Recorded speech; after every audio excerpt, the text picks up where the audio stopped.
कर रहा है। सुमित्र गुहा, न्यूज़ 18 कटिहार।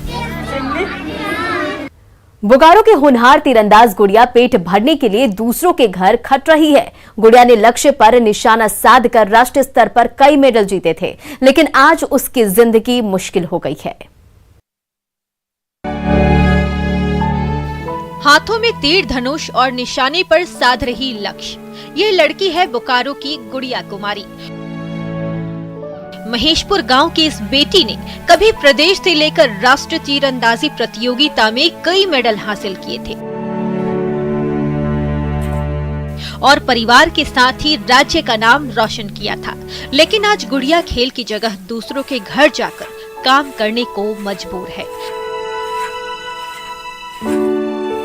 2 जून की रोटी कमाने के लिए गुड़िया मजबूर है, क्योंकि परिवार की माली हालत खराब जो है। सर पहले जॉब चाहिए सर, क्योंकि हमारे परिवार की आर्थिक स्थिति बहुत खराब है। हम खेले कि घर का आर्थिक स्थिति को देखें, दोनों तो सर हम नहीं ना कर सकते हैं। और प्लस हमको वैसा ग्राउंड चाहिए सरकार के तरफ से जो हमको बोकारो में ही रहकर हमको खिला सके, प्रैक्टिस करा सके।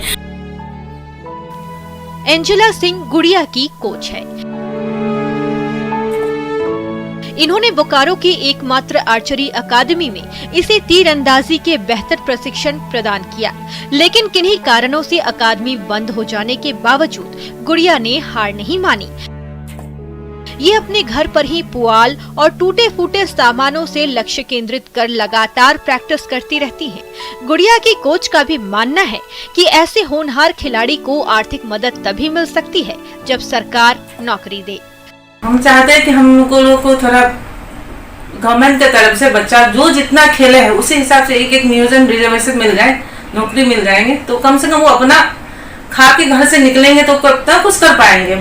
साल 2017 में राज्य स्तरीय सब जूनियर तीरंदाजी प्रतियोगिता में गुड़िया 2 बार सिल्वर मेडल जीत चुकी हैं। लेकिन दर्जनों मेडल और सम्मान पत्र मौजूद होने के बावजूद गुड़िया आज मुफलिसी के दौर से गुजर रही है।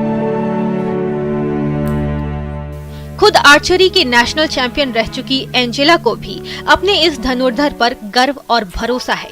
ऐसी में जरूरत इस बात की है कि सरकार ऐसी प्रतिभावान खिलाड़ियों का सम्मान करे, नौकरी देकर उसकी आर्थिक मदद करे, ताकि गुड़िया के सपनों को भी पंख लग सके। मृत्युंजय कुमार, न्यूज़ 18 बोकारो।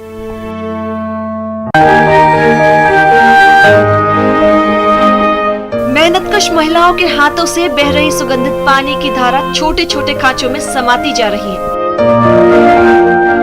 जब इन खांचों में जमा पानी थोड़ी देर में जम जाता है तो साबुन की टिकिया बनकर तैयार हो जाती है। इस कोने में सुगंधित साबुन के छोटे पैकेट तैयार हो रहे हैं, तो दूसरी तरफ अरहर और मसूर दाल की पैकेजिंग हो रही है। कुछ इस तरह से सखी मंडल की मेहनती महिलाएं अपने हाथों से अपनी किस्मत की इबारत रच रही है। महिलाओं को आजीविका चलाने के लिए संकुल संगठन से प्रोत्साहन राशि हम लोग को मिलता है।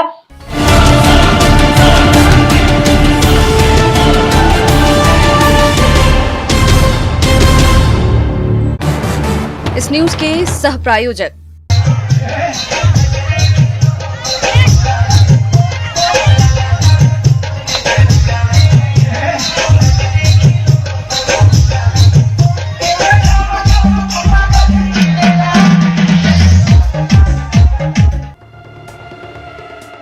किसानों के लिए कभी वरदान बनने वाली अटवा डैम इन दिनों ग्रामीणों के लिए आफत बन गई है।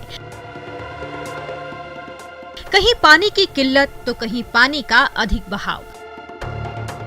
मानसून आते ही जल जमाव लोगों के लिए मौत बनकर आई है। जरा देखिए कैसे ग्रामीण पानी के बीचों बीच अपनी जिंदगी की जंग लड़ रहे हैं। आलम यह है कि पानी ओवरफ्लो होने के कारण रजौली प्रखंड के कुम्हरुआ गांव में बाढ़ के हालात बने हुए हैं। हाल ये है कि पूरे गांव में तेज बहाव के साथ घुटनों तक पानी भर चुका है। दरअसल हालात बद से बदतर तब हुई जब अटवा डैम का निकास रुख गांव की ओर मोड़ दिया गया। डैम के खुलने से पूरा गांव पानी में डूब चुका है, जिसके कारण घर के बच्चों समेत बड़े बुजुर्ग पानी के बीच से होकर घर के बाहर निकल रहे हैं। सुनिए इन ग्रामीणों की पीड़ा। देखना नहीं चाहता तो बैठता क्यों यहाँ पे आके?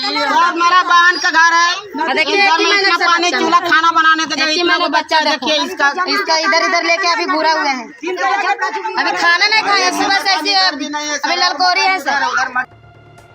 मानसिक तंगी के साथ साथ गांव के लोगों को भारी नुकसान का सामना करना पड़ रहा है।